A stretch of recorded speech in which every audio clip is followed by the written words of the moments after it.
Hello നമസ്കാരം, ഗോപകുമാറാണ്. മറ്റൊരു വീഡിയോയിലേക്ക് സ്വാഗതം. നമ്മൾ ഇന്ന് ഡിസ്കസ് ചെയ്യാൻ പോകുന്നത് നിങ്ങൾക്കറിയാം, നിങ്ങളൊരു പ്രൊഡക്റ്റ് ആമസോണിൽ ലോഞ്ച് ചെയ്യാൻ ഉദ്ദേശിക്കുന്നുണ്ട് അല്ലേ?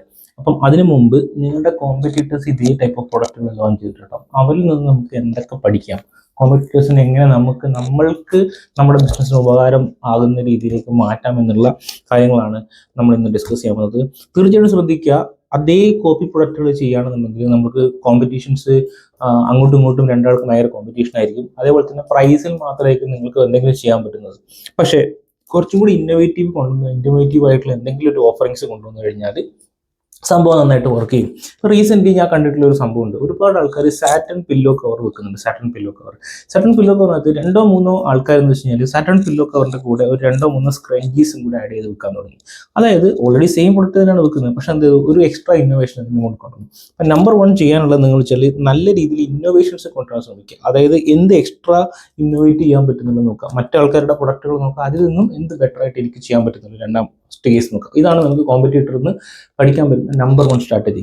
രണ്ടാമത്തെ പോയിന്റ് എന്ന് പറഞ്ഞാൽ ഫീഡ്ബാക്സ്. നിങ്ങളുടെ അതേ പ്രൊഡക്റ്റുകൾ ചെയ്യുന്ന ഒരുപാട് കസ്റ്റമേഴ്സും ഒരുപാട് ആൾക്കാരും സെല്ലേഴ്സും ഉണ്ടാവും. അപ്പോൾ അവരുടെ താഴോട്ട് പോയി കഴിഞ്ഞാൽ റിവ്യൂസ് നിങ്ങൾക്ക് കാണാൻ പറ്റും. ഈ റിവ്യൂസ് നിങ്ങളൊന്ന് അനലൈസ് ചെയ്ത് കഴിഞ്ഞാൽ കൃത്യമായിട്ട് ആ പ്രൊഡക്റ്റിന് എന്താണ് ഫീഡ്ബാക്സ് ഉള്ളത്, ഒരു റിയൽ ഫോട്ടോ എടുക്കുമ്പോൾ എങ്ങനെയാണ് ലുക്ക് ആൻഡ് ഫീൽ കാണുന്നത്, അതേപോലെ തന്നെ കസ്റ്റമർ ഇതിനെക്കുറിച്ച് എന്തെങ്കിലും നെഗറ്റീവ് ഫീഡ്ബാക്സ് പറയുന്നുണ്ടോ, അല്ലെങ്കിൽ അത് ആസ് ഫോട്ടോയിൽ കാണിച്ചതുപോലെ തന്നെയാണോ എന്നുള്ള കാര്യങ്ങളൊക്കെ നിങ്ങൾക്ക് കിട്ടും.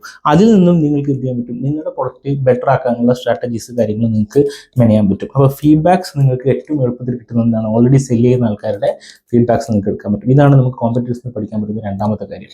മൂന്നാമത്തെ പോയിന്റ് എന്ന് പറഞ്ഞാൽ ഫോട്ടോസാണ്. അപ്പം ഒരു പ്രൊഡക്റ്റ് 67% സെയിൽ നടക്കുന്നത് ഫോട്ടോഗ്രാഫി നല്ല രീതിയിലാകുമ്പോഴാണ്, നല്ല ഫോട്ടോസ് ആകുമ്പോഴാണ് നല്ല സെയിൽ നടക്കുന്നത്. അപ്പം നമ്മൾ എന്ത് ചെയ്യണം, നമ്മൾ ചെയ്യേണ്ട ഒരു കാര്യം എന്ന് വെച്ചാൽ ഈ ഫോട്ടോഗ്രാഫി അവരെക്കാട്ടും എങ്ങനെ ബെറ്റർ ആക്കാൻ പറ്റും. ഫസ്റ്റ് പേജിൽ നമുക്കൊന്നും ചെയ്യാൻ പറ്റില്ല, കാരണം ഫസ്റ്റ് പ്രൊഡക്റ്റിൻ്റെ വൈറ്റ് ബാക്ക്ഗ്രൗണ്ടാണ് വരിക. ബാക്കിയുള്ള കാര്യങ്ങളൊക്കെ ആണെന്നുണ്ടെങ്കിൽ നമുക്ക് എക്സ്ട്രാ എന്ത് ചെയ്യാൻ പറ്റും, കസ്റ്റമർ അട്രാക്ട് ചെയ്യാൻ വേണ്ടിയിട്ട് എന്തൊക്കെ ചെയ്യാൻ പറ്റുന്ന കാര്യങ്ങൾ നമുക്ക് കൃത്യമായിട്ട് പഠിക്കാൻ പറ്റും. ഫോട്ടോഗ്രാഫി നിങ്ങൾ ചെക്ക് ചെയ്യുക. അതേപോലെ തന്നെ സെർച്ച് എഞ്ചിൻ, ഏത് കീവേഡുകൾ സെർച്ച് ചെയ്താലാണ് ഈ പ്രൊഡക്റ്റുകൾ ഡിസ്കവർ ആവുന്നത് എന്ന രീതിയിലുള്ള സെർച്ച് എഞ്ചിനിൽ വിസിബിൾ ആവാൻ വേണ്ടിയിട്ട് എന്തൊക്കെ കാര്യങ്ങൾ ചെയ്തു എന്നുള്ളത് നിങ്ങൾക്ക് നോക്കാൻ പറ്റും. ഇതാണ് മൂന്നാമത്തെ പോയിന്റ്. നാലാമത്തെ പോയിന്റ്, എൻ്റെ സബ്സിഡറി ആയിട്ടുള്ള പോയിന്റാണ് കീവേഡ്സ്.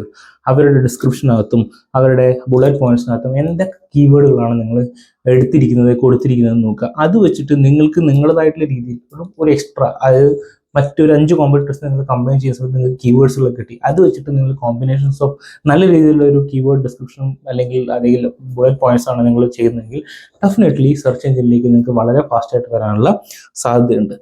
ഏറ്റവും ലാസ്റ്റത്തെ പോയിന്റ് വളരെ ഇമ്പോർട്ടൻ്റ് ആയിട്ടുള്ള പോയിന്റാണ്. ഇതാണ് പ്രൊഡക്റ്റ് പ്രൈസിങ്. അപ്പം മറ്റാൾക്കാർ എന്തു വെച്ചിട്ടുണ്ട് എന്ന് നോക്കുക.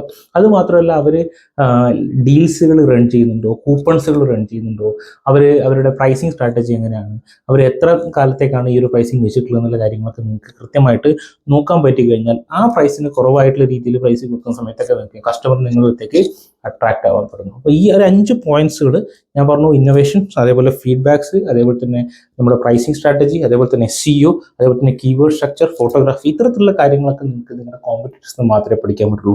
ഇത് നിങ്ങളാണ് നിങ്ങളുടെ പ്രൊഡക്റ്റിൻ്റെ ഓണർ അല്ലേ, അപ്പം നിങ്ങൾക്കാണ് ഇതിനകത്ത് കൂടുതൽ ഡിഗ് ചെയ്യാൻ പറ്റുക. ഇതിന് വേണ്ടിയിട്ട് നിങ്ങളൊരു ഹാഫ് ആൻ അവറോ 1 അവറോ എന്തായിട്ട് സ്പെൻഡ് ചെയ്യാൻ, ബിഫോർ നിങ്ങൾ ലിസ്റ്റിംഗിലേക്ക് കടക്കുന്നതിന് മുമ്പോ ലിസ്റ്റ് ചെയ്തതിന് ശേഷം എന്തായിട്ട് 100% ചെയ്യേണ്ടതാണ്. ഇനി നിങ്ങൾക്ക് അത് ചെയ്യാൻ പറ്റുന്നില്ല എന്നുണ്ടെങ്കിലോ നിങ്ങൾക്ക് നമ്മുടെ ടീമിനെ ഹെൽപ്പ് ചെയ്യാൻ ചോദിക്കാം. അവർ ഇതിനെക്കുറിച്ച് വ്യക്തമായിട്ടുള്ള കാര്യങ്ങൾ പറഞ്ഞു തരും.